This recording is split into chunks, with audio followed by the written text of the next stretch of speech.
Good morning, ladies and gentlemen. This is Andy Cortez coming at you from Valencia, California. Just wanted to share some thoughts and ideas with you this morning. Obviously, I've got a lot of things that are going on a daily basis. I'm actually in the middle of looking for a new podcast studio. I want to have something where I can invite guests in on a regular basis and have people from all genres and all walks of life come in and have a good discussion, a good healthy discussion as to solutions for the United States of America moving forward. So one of the things that I was privileged to see yesterday was a active working dealership in Southern California. So I'm not going to put the dealership on blast. They made some mistakes yesterday, some outright blunders, and I'm going to leave their names out just because I happen to like the people. I don't think they understood exactly what the dynamic of was when I was walking through the door and what exactly I was looking to see or do when I walked through the door. So the idea at the end of the day is I was invited down to a major dealership in the Van Nuys area. It's probably one of the highest grossing dealerships in the state of California, maybe even the entire United States of America. It's got a big following. It is an import store, Highline. It's something where there are cameras everywhere. There is technology everywhere. One of the things I want you guys to understand, or I want you guys to think of in this day and age, is that there's a lot of technology that's out there that is beneficial to humanity. We've seen it in action in both banks, casinos, and in car dealerships. And so what happens out there is there's a lot of Democrat, communist politicians that are out there that say they don't want flock cameras out there in the public eye. They don't want flock cameras to be able to keep an eye on certain cities and towns around the United States of America. And that's because they know that their people are going to get caught by technology. One of the things that you guys have to understand is that I also was the CEO of a major camera company out here in Southern California.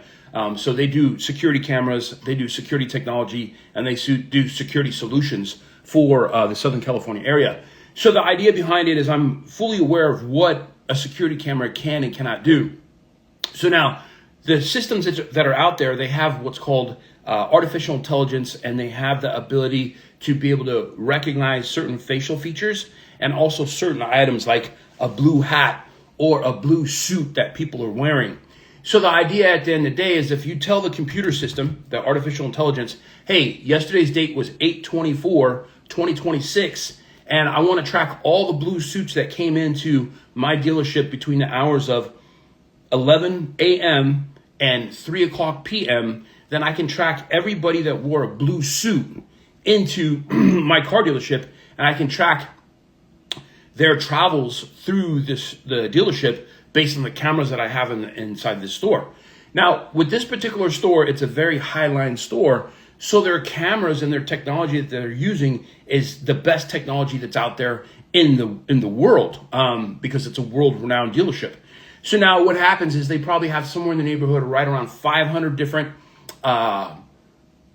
security cameras, as well as microphone systems throughout the dealership so they can actually hear what the conversations are that are being spoken inside that dealership. And that's to make sure that the employees aren't stealing from, obviously the dealership. And that's to make sure that the customers are not lying about their quote unquote identity, which happens a lot in car dealerships. So the idea at the end of the day is that security is always paramount. So now what happens is you can actually track when Andy Cortez arrived in that dealership, which my arrival time was, 11:45 a.m. yesterday. My departure time from my home was approximately 11:15. So now what happens is my check-in time at this particular dealership was approximately 11:50 when I actually made it up to the front desk, and I actually spoke to the young ladies that were up there at the concierge desk or the secretary's desk, whatever it is that you want to call it. So my appointment time was actually at 12 o'clock noon. So the ladies were really nice.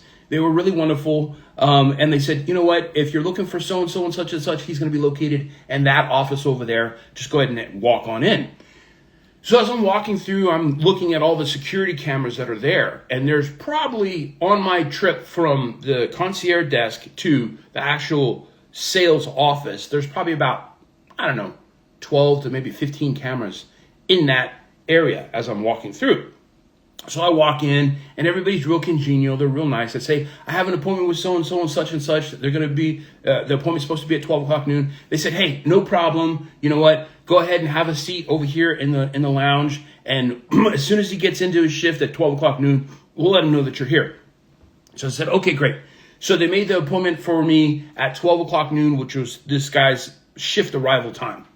So now what happens is I'm sitting in the lobby and I'm waiting and I'm waiting and I'm waiting. And at 12:24 p.m., I text my lady and I say, hey, it's 12:24 p.m. There's been nobody that's come out to come see me yet.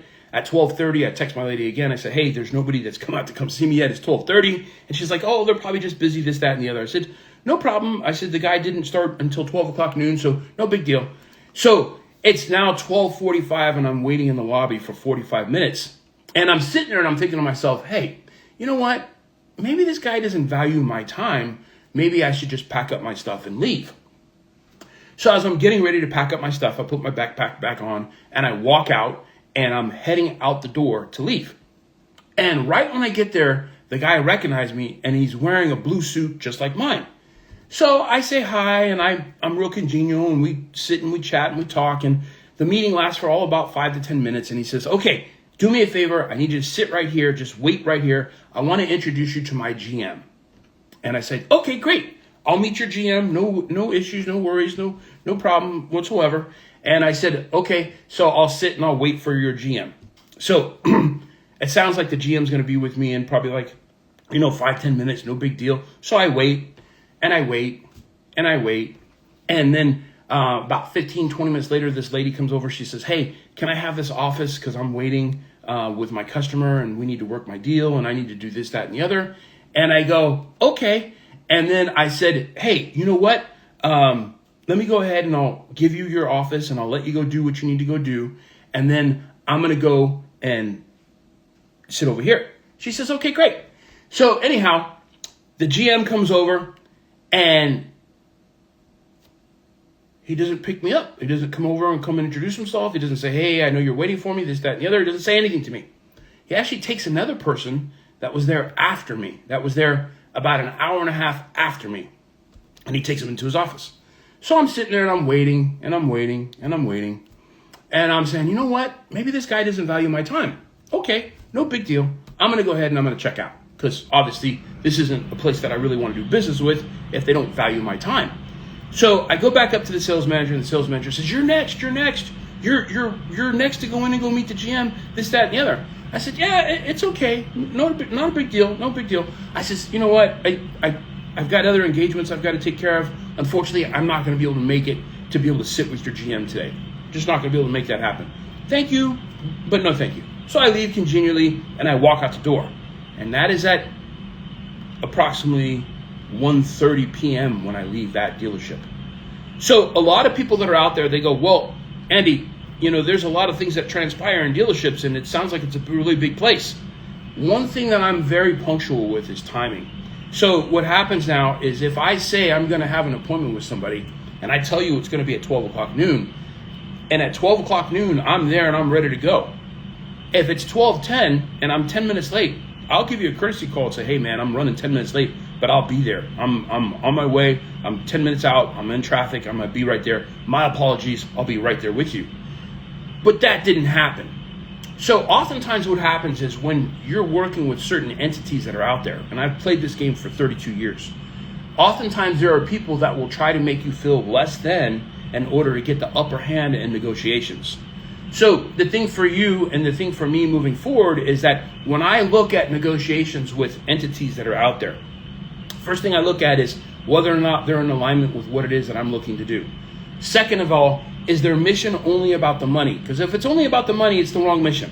Because that's what leads to prostitution, drug dealing, human slavery, human trafficking, big pharma slaves. Because when people are only chasing the money, they don't care how they get it.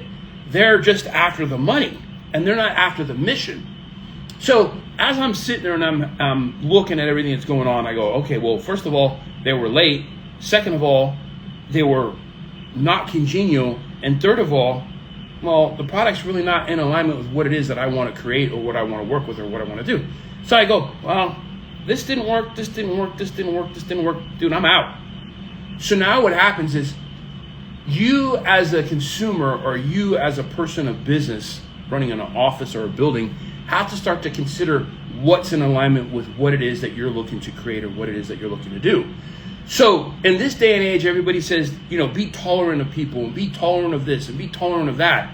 But when you're tolerant of people, you have situations where people will come back out and take advantage of you.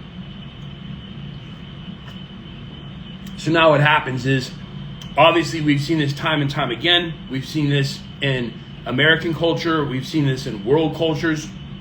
And so now what happens is, when I look back at the whole situation, everything that I'm speaking about in this chronological order of timing, when I finally made my departure at 1:30, can all be looked at through the computer systems and the security systems that they have in the store. So there was 3 people that were wearing blue suits in that program that I went through. One was the person I was supposed to meet with at 12 o'clock noon. One was myself, Andy Cortez, wearing his blue suit. And one was the person that was late walking in to the process, and he went and met with the GM first. Give me 1 second.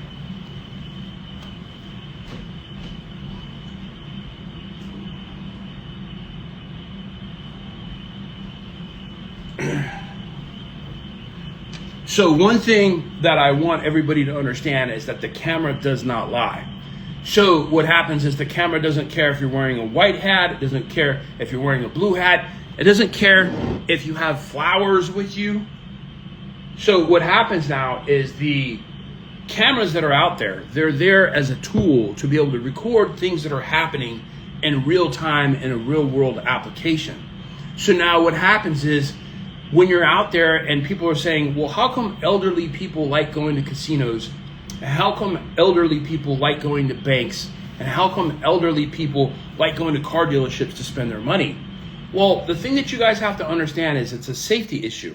If you're traveling with $20,000 in your wallet, or you're traveling with $100,000 in your wallet to go buy a car, or you're going to go to a casino because you're going to go play blackjack or poker, or you're going to go to a bank because you're going to go make a deposit, you know that those are trustworthy environments. They have cameras everywhere and they have armed security. And people go, well, how do car dealerships have armed security when you're there? Well, there's a lot of management staff that are able to carry concealed weapons. So what that means is, as a GM or as a GSM or as a sales manager, you have what's called a concealed carry permit, because what happens is oftentimes you're working with large amounts of money and it's late at night. Some of those dealerships don't close down until 1 or 2 or 3 in the morning.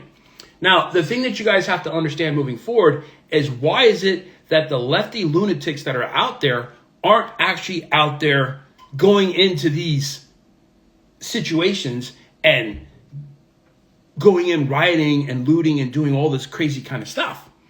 And the reason why they're not doing it is because there's cameras and security in all those places. So what happens is, a lot of these lefty lunatics, they rely on the fact that there won't be cameras and there won't be technology that's there. It'll only be their cell phones that will be recording at the angles that they want it to be able to be seen at.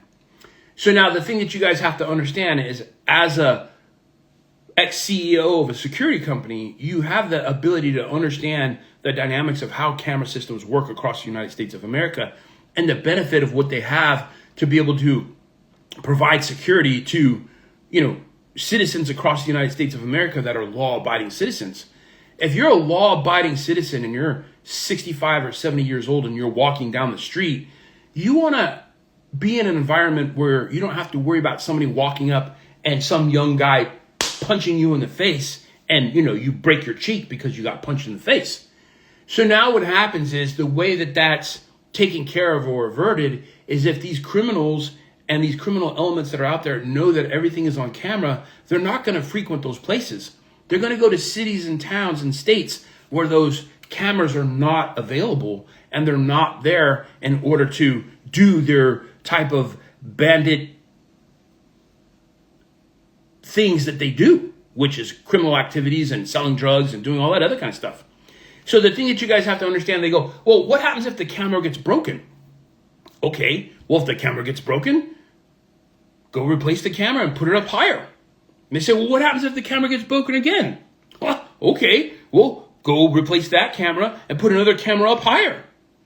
And people go, well, does that mean that you're going to like replace the camera 3 times or 4 times or 100 times? Yes.